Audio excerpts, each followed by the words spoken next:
Merienda time, kaya tumingin tayo sa FB at nakita nga natin itong si Ate Jules Merienda. Kaya itatry natin ang kanyang yema palitaw.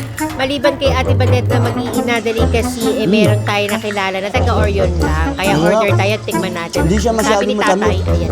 Bakit sa mga pagkasin niya? Pero Merong yema sa loob.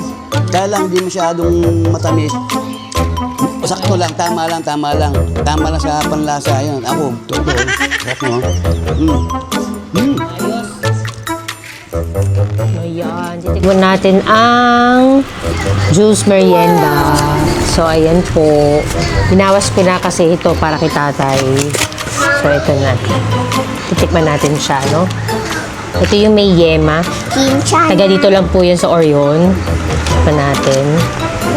For only 60 pesos. Di ba ata ang laman niya, no? Ito yung yema niya.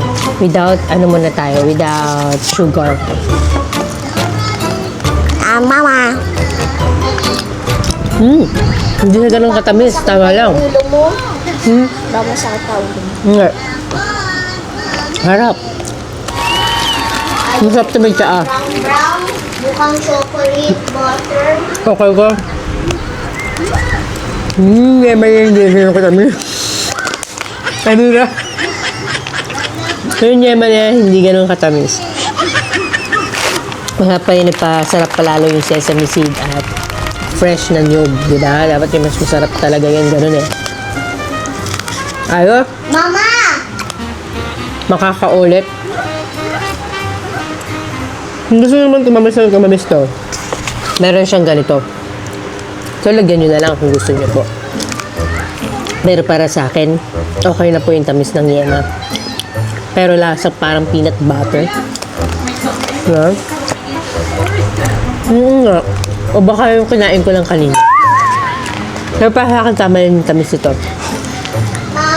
May twist. Ano, meron din ako nakilalang nagtitinda nito, si Ate Badet. Mag-iina delicacies. Teka lang ha. Ayun po. Araw-araw may tinda sa Ate Jules nito. Hindi ko pa alam kung ibang anong tinda niya pang ibang pang merienda.